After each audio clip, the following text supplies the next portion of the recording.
শয়তান প্রত্যেক দিন তার চামচাদেরকে ছেড়ে দেয়, বড় শয়তান ছোট সন্তানকে ছেড়ে দেয়। ছোট শয়তান এসে সারাদিন কাজকর্ম করে এবার বড় শয়তানের কাছে গিয়ে বলে, মহাশয় সারাদিন আমি বিশাল কাজ করেছি। বড় শয়তান বলে, তুমি কি করেছো? বলছে, আজকে এক ছাত্র মাদ্রাসায় যাচ্ছিল, আটকা দেন, আজকে এক ছাত্র মাদ্রাসায় যাচ্ছিল, আমি তাকে মাদ্রাসায় যেতে দিই নাই, রাস্তার মধ্যে তার হাতে মার্বেল তুলে দিয়েছি।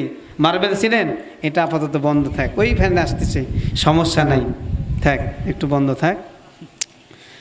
তাকে আমি এই মক্তবে মাদ্রাসায় যেতে দিই নাই। শয়তানের কথা শুনে সে মনে করেছে আমি যদি এইরকম কথা বলতে পারি তাহলে বড় শয়তান আমাকে মানে খুব বাহবা দেবে।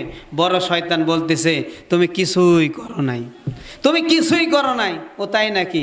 আর একজন গিয়ে বলছে, মহাশয় আমি তো অনেক বড় কাজ করেছি। কি কাজ? আমি দুই ভাইয়ের মাঝে মারামারি লাগিয়ে দিয়েছি। দুই ভাই তর্ক করতে করতে এক পর্যায়ে ভাইয়ে ভাইয়ে মারামারি করতে করতে একজন আরেকজনকে খুন করেছে।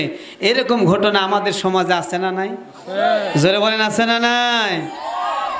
আমার প্রিয় ভাইয়েরা, শয়তান এবার বড় ভূমিকা নিয়ে তাকে বলতেছে, দুই ভাইয়ের মধ্যে মারামারি সৃষ্টি করে দিয়েছি। বড় শয়তান বলে, তুমি কিছুই করো নাই। ও তাই নাকি? এত বড় কাজ করলাম তাও কিছু করি নাই। এবার আরেকজনকে বলছে, মহাশয় আমি তো বিশাল বড় কাজ করেছি। তো কি? এক গ্রামের সাথে আরেক গ্রামের লোকের দ্বন্দ্ব সৃষ্টি করে দিয়েছি, মারামারি তৈরি করে দিয়েছি। বড় শয়তান বলতেছে, তুমি কিছুই করো নাই। তবে একজন ল্যাংড়া শয়তান ছোটোখাটো কাজ বেশি করতে পারে নাই, ছোটোখাটো কাজ করেছে। ছোট কাজ করে এবার শয়তানের কাছে গিয়ে বলছে, হুজুর আমি তো তেমন বড় কাজ করতে পারি নাই, ছোটোখাটো কিছু কাজ করেছি। আপনি মনে হয় আমার এই কথা শুনে খুশি হবেন না।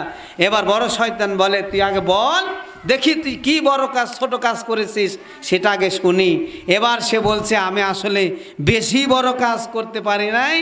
আমি কাজ করেছি স্বামী স্ত্রীর মধ্যে দুইজনের মাঝে উকালতি করে মাঝখানে ঢুকে আমি ওর স্ত্রীকে বলেছি, তুই যার কাছে শুয়ে আসিস এর একটা চেহারা হলো, চেহারা তো ওই পাড়ার ওই সলিমুল্লাহ খানের চেহারা, একের চেহারা, নায়ক শাকিব খানের মতো।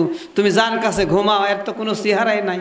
ও তখন মনে মনে বলছে, তাই তো রে, আমি কার কাছে ঘুমাই, এর তো কোনো চেহারা নাই। এই যে চেহারা নাই, শয়তান ঢুকা দিল। এক পর্যায়ে দুইজন গন্ডগোল তর্কাতর্কি করতে করতে সে বলছে, ওই বউ তার স্বামীকে বলছে, তুমি তো একটা পাও ফাটা। এই কথা শুনে স্বামী বলছে, আরে আমি পাও ফাটা হতে পারি, আমি সারাদিন খাটাখাটি করে যা নিয়ে আসি এটাই তো তুমি খাও। এভাবে দুইজন দুইজনকে খোঁটা দেওয়া শুরু করেছে।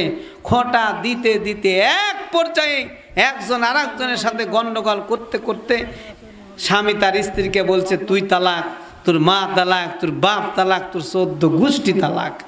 কথাটা বুঝেন? তোকে তালাক দিয়ে দিলাম। স্ত্রীর মন খারাপ করে যেহেতু তালাক দিয়েই দিয়েছে, আর তো থাকার উপায় নাই, এবার চলে যাচ্ছে। হুজুর আমি এই কাজটাই করিয়ে দিয়েছি, আমি স্বামী স্ত্রীর মাঝে তালাক দিয়ে দেওয়াছি। এই কথা শোনার সাথে সাথে শয়তান বলে, বেটারে তুই তো আসল কাজ করেছিস, আয়।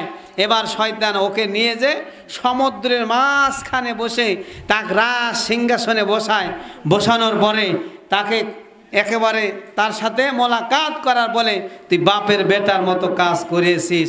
এবার চিন্তা করে শয়তান, এই যে এখানে শয়তান ঢুকেছে নাকি? ওই শয়তান এখানে আসলে সমস্যা আছে, কাজে কথা বললে তো পরিবেশ নষ্ট হয়ে যাবে। আপনি দেখলেন না প্রথমে যখন বসি তখন কি অবস্থা ছিল, এখন কি অবস্থা, এটা বুঝতে হবে। কি বলেন, ঠিক কিনা? এজন্য সাইড টক করা যাবে না। সাইড টক করলে জনগণ তো উঠে যাবে। আমি জনগণকে ধরে রাখার জন্য, বসানোর জন্য, পরিবেশ সৃষ্টি করার জন্য এখানে বেশিরভাগ বসেছে যুবক ভাইয়েরা। যুবক যারা বিয়ে করে নাই তারা জোরে সোরে বলো তো আল্লাহু আকবার। হয় না? বিয়ে করার আগে যদি এইরকম আওয়াজ দাও আর ওই পাশ থেকে যদি মা বোনেরা শোনে, তোমাদের সাথে বিয়ে দিবে না। কথা কি পরিষ্কার? এজন্য এলাকার মা বোনেরা শুনে যেন বুঝতে পারে এলাকার যুবকদের পাওয়ার আছে, পাওয়ার আছে, পাওয়ার। এজন্য জোরে সোরে বলো তো আল্লাহু আকবার। যারা বিয়ে করে না তারা শুধু বলবে আল্লাহু আকবার। এবার তোমরা থামো, কাম টু মাই পয়েন্ট। এবার যারা বিয়ে করেছেন দেখি আপনাদের বিষয়টা কেমন। আপনারা এবার বলেন তো আল্লাহু আকবার। বোঝা গেল সমস্যা একটু আছে।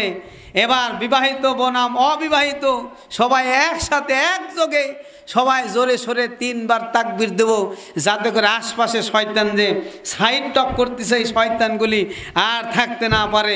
জোরে সোরে বলেন আল্লাহু আকবার। আর জোরে বলেন আল্লাহু আকবার। আবার বলেন আল্লাহু আকবার।